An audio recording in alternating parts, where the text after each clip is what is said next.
Ever wonder what everyone's doing on their phones? They're banking with Bank of America. They're saving, planning, and budgeting all before dessert. Digital tools so impressive, you just can't stop banking. What would you like the power to do? Good afternoon, Detroit. Good afternoon. So happy to be here with the Alexa and Johnnie Turnage. You know, it's no secret that Black Tech Saturdays has been a game changer here in the city of Detroit's tech ecosystem.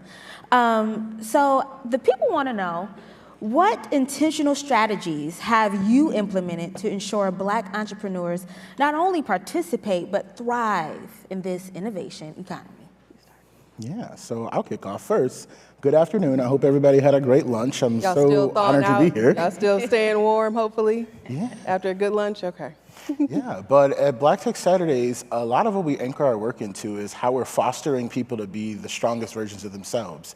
It's a lot about access, opportunity, and us as an organization, how we connect to the greater ecosystem. How are we putting pipelines to opportunities to pilot, opportunities for mentorship, and really getting people as many swings at bats as possible.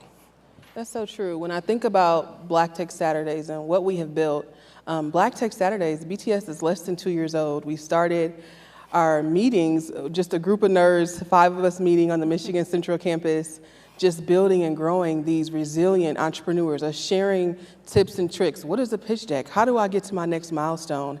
And now when I think of less than 2 years later, because of you all and all the support, we've been able to train tens of thousands of entrepreneurs. We've been able to bring hundreds of classes, and recently with our pitch competitions, give out prize money. It's just been an amazing thing to see and witness and watch our founders grow. That's the most important part. It's the people growing into the resilient people that we know they can be. Absolutely. I mean, it's a true evolution and it's continuously thriving, which is why we're here today. And you know, the city of Detroit, we have such a huge entrepreneurial spirit. And you know, we're deep rooted in entrepreneurship. So how do we scale the momentum of Black Tech Saturdays to create sustainable pipelines that cultivate Black-owned tech startups from idea to IPO? Because I think that's the big thing too. We all have these ideas, but how can we push them to IPO? And help people to get to their next milestone. Yeah, I'll kick it off. I think a lot of that has to do with something we believe very firmly at Black Tech Saturdays.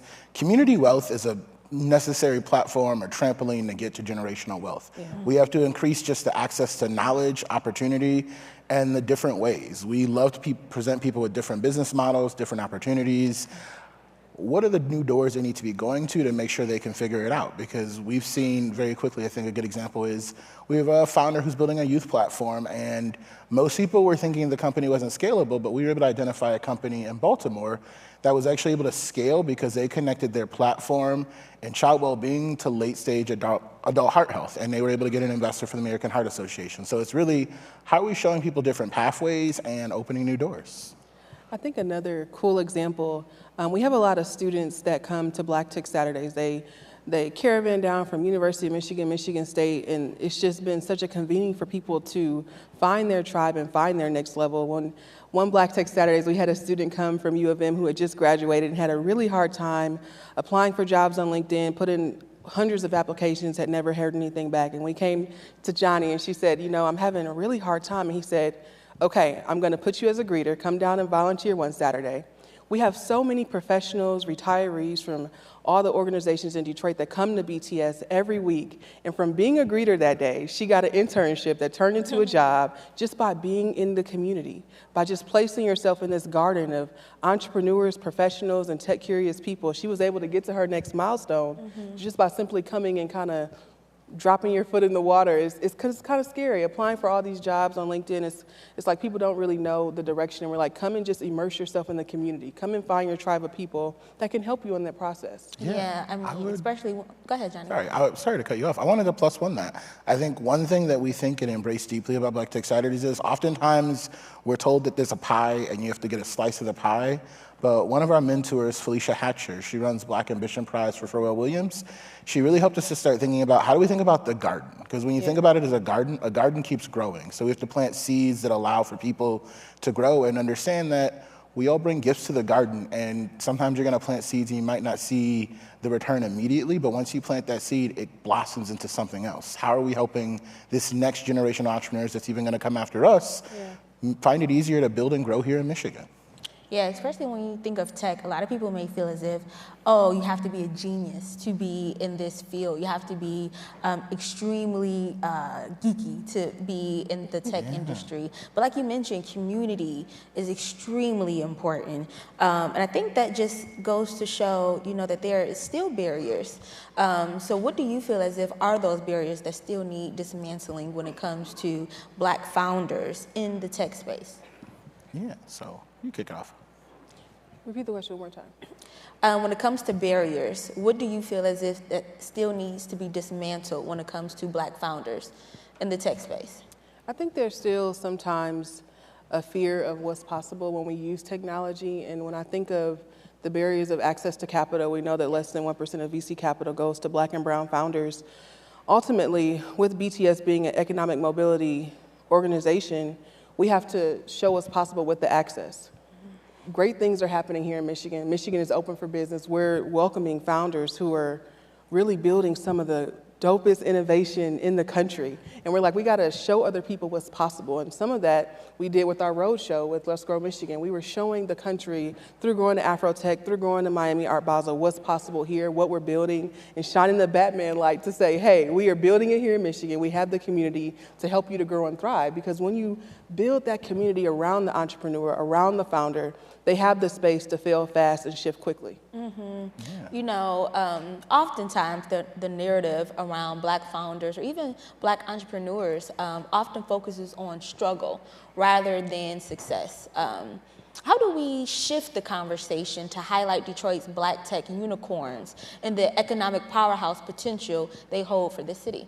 Yeah, so I love this question because while Michigan hasn't had our first Black tech unicorn, I do think if we look at a few of our companies, you heard from them earlier, but Darren Riley is probably the next unicorn in the making. And if you're not following Just Dare, you should Let's be. give it up for Just Dare, that's right. But I think one of the things we have to think about is how do we reposition who the hero is? We think in Black Tech Saturdays, we think in numbers of 10. In 2014, when Quicken moved to Detroit, there was an entrepreneurship renaissance. Startups were here, things were going, and Detroit, we were on a rise, and then the pandemic kind of kicked our legs from under us. Yeah. We're back here 10 years later, and we think about as Black Tech Saturdays, in 2034, what do we need to do now so that way our ecosystem is thriving and building these things? The way that we can outpace places like Silicon Valley is plant the seeds now and grow. So how do we reposition who the heroes are?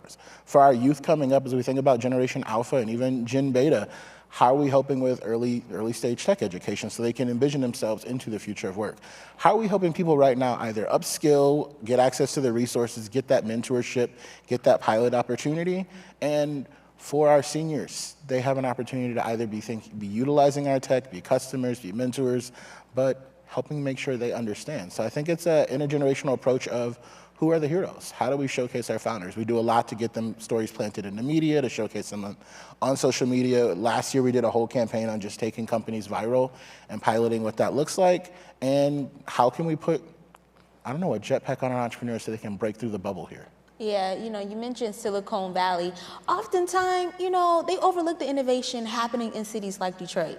And Johnny always has the answers to some type of huge question.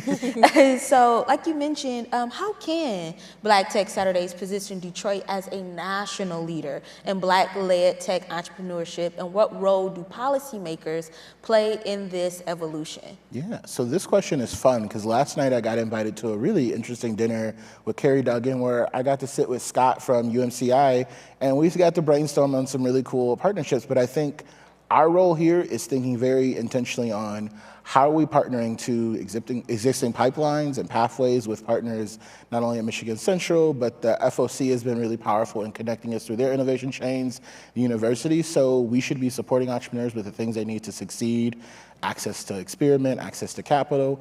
We should also be supporting the future of work. How are we upskilling? And so when I think about the superpower we have here is there's a lot of interest. Yeah. You see this growing. If we can have 1,000 people show up at Black Tech Saturdays, that means people want to learn, go and grow.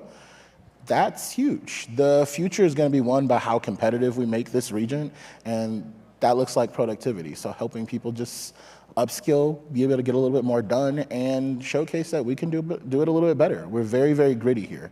If you can do it with a little, imagine what happens when you have a lot. Yeah. I agree with that so much. I think of just everything that we've been able to do here in Detroit. We actually absolutely just showed out and brought the NFL draft here, and people are like, wow, I feel like I'm out of town, I'm not even in Detroit. Well, what I remember about just us as a city and as a state, too often people have counted Detroiters out, Michiganders out, and as we continue to build innovation here in Detroit and in Michigan, all of us together are the calling card. All of us coming together to really shape what innovation can do here, and like Johnnie said, this year, all the seeds that we plant, we're going to continue to grow Michigan's population because people are seeing what we're doing, what's possible here, and how they can ultimately be a part of it. Absolutely. And last but not least, when it comes to the rapid rise of AI and automation, how are Black Tech Saturdays equipping Black Detroiters with the skills and resources to not only adapt, but lead in these emerging tech spaces that we're talking about? Yeah, I think one of the things we like to ground is I truly believe that mass tech adoption is a key component of economic mobility. And, you know, last night I think we were circling around this idea of how can Michigan have the most AI prepared workforce? How can we be the most competitive? If we know the shift is in AI, we can attract different companies here and preparing that. That looks like exposing people earlier, letting them tinker with it. One of the cool things we're working on is how can we make it more mainstream? How are people adopting AI to see how does it fit into their everyday lives? Because if you're thinking about how you use it into your everyday lives, you can think about how does it fit into your work stream, to your job flow.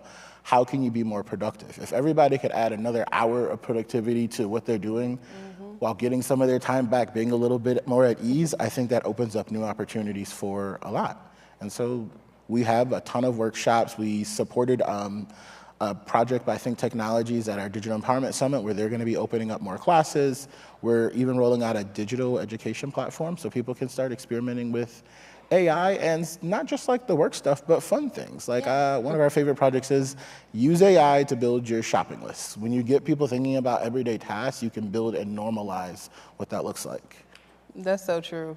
I use ChatGPT to figure out what we're having for dinner tonight. I'm like, give me something healthy that's not gonna break the bank, and here we go. So it's fun to use it for different stuff.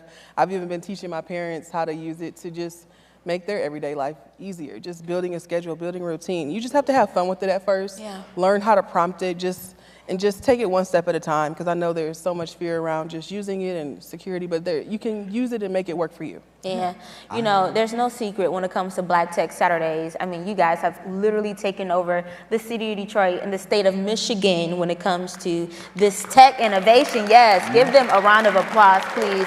Because this is huge. This is huge. You've been to Afrotech, Art Basel, and all of these other things. I mean, I would be remiss if I didn't give you guys the stage to give a call to action. I mean, you guys have already done amazing things. You're going to continue to do amazing things, but what is the necessities? Give us a call to action so everyone can like really be able to. No, when I think about what's necessary, I think two things, because I'm a big believer. You shouldn't ask people to do something you're probably not you're not willing to do yourselves.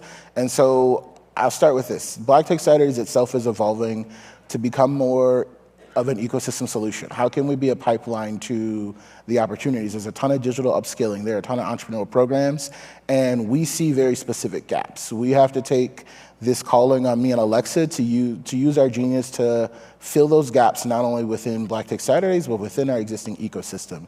There are a lot of people, a lot of energy, and we say it all the time. We don't technically need 1,000 more people at Black Tech Saturdays. We need to make sure they're plugged into the classes, the opportunities, the programs, and we're communicating the opportunities for employers. We have some of the best talent, so we're updating our database to make it easier to pipeline that talent to employers to figure out what they're looking for. To entrepreneurship programs, we're labeling our entrepreneurs to categorize what's needed so that way we can get them faster to the processes. And for our policymakers, we do a lot of roundtables to share here are our struggles. Here's what we need more of, whether it be capital, whether it be access. One of our favorite things is figuring out procurement. I think we have a lot of really cool low-hanging fruit ed tech opportunities, as well as just some problems that I think we experience not only in Detroit but around the state that we have entrepreneurs who are best positioned to solve, and we have to continue to close that bridge. I agree. I just think of the amazing year that we had last year and this year, and I think Johnnie and I are just really full of gratitude to all of our partners who have just helped us to bring this vision to light. Johnnie and I are deeply passionate about growing resilient people resilient entrepreneurs, professionals, and tech-curious individuals. So we just want to say thank you all for supporting us. February 15th, we're bringing some of Google's top executives to Michigan Central Campus to really teach us about AI, hands-on workshops on how to get you to your next milestone. So go to blacktechsaturdays.com. Make sure you invite your networks. It's going to be a really fun day. I love it, guys. This is what happens when innovation and passion collides. Thank you so much, Black Tech Saturdays. Thank you. Ever wonder what everyone's doing on their phones? They're banking with Bank of America. They're saving, planning, and budgeting all before dessert. Digital tools so impressive, you just can't stop banking. What would you like the power to do?